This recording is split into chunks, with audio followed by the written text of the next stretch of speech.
সিজদায় গিয়ে এই দোয়াটি 3 বার পড়ুন, আপনার সব গুনাহ ক্ষমা হয়ে যাবে। যত বুড়া ও আপনি গুনাহ করেছেন, যত ছোট গুনাহ করেছেন, যা করেছেন, সিজদায় গিয়ে এই 3 বার এই দোয়াটি পাঠ করুন। আল্লাহ রাব্বুল আলামিন আপনাকে নিষ্পাপ শিশুর মতো একদম নিষ্পাপ করে দেবে ইনশাআল্লাহ। প্রিয় ভাইরা, এটা আমার কথা নয়, সহিহ বুখারীর 1229 নম্বর হাদিস। এটি আপনি যদি আল্লাহ তাআলার কাছে আপনি সিজদায় গিয়ে চাইতে পারেন, যা আপনি চাইবেন আল্লাহ তাআলা আপনাকে তাই দান করে দিবে। সিজদা হলো এমন একটি জায়গা, বান্দা যখন মাথাটা উপরে উঠায়া আল্লাহু আকবার বলে সিজদায় চলে যায়, এই সিজদার মতো নিচু জায়গা আর হতে পারে না। যুবকেরা, তোমরা এই দোয়াটি পেয়ে যাবে, অনলাইনে যাবে, এগুলো শেয়ার করে দিবে, মানুষের কাছে কাছে পৌঁছায় দিবে।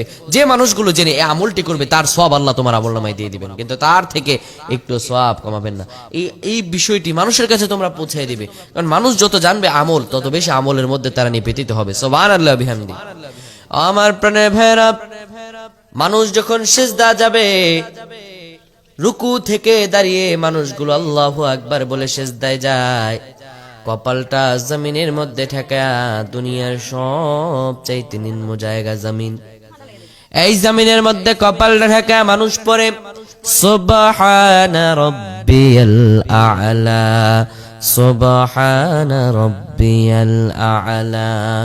মানুষ নিজের কপালটা জমিনের মধ্যে সবচাইতে নিচের জায়গায় ঠেকা মানুষ বলে, ও আল্লাহ তুমি পবিত্র, তুমি সব চাইতে বড় ঊর্ধ্বে।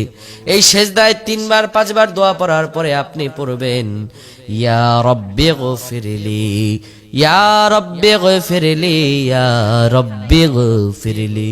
ও আমার রব, আপনি আমাদের ক্ষমা করে দেন।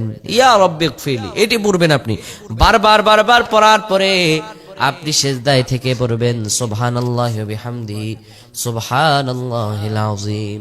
এরপর আপনি সিজদা থেকে উঠে আপনি আল্লাহর কাছে সিজদার মধ্য থেকে দোয়া পড়বেন। যখন অন্তরে আল্লাহ তাআলার কাছে বিশেষ চাওয়াটা চাইবেন, আল্লাহ রাব্বুল আলামিন আপনার সব গুনাহগুলো ক্ষমা করে দিবেন। সিজদা আল্লাহ তাআলার কাছে নৈকট্যশীল হওয়ার মতো একটি জায়গা, সিজদা আল্লাহ তাআলার নিকটবর্তী হওয়ার মতো একটি মাধ্যম। কোন বান্দা যদি খালেস ভাবে সিজদা করতে পারে আর আল্লাহ তাআলার কাছে চাইতে পারে, আমার আল্লাহ সঙ্গে সঙ্গে তারে দিয়ে দিবেন। আল্লাহ বলেছেন, আল্লাহু ইউদাইফু লিমান ইয়াশাউ আল্লাহু ওয়াসিউন আলিম।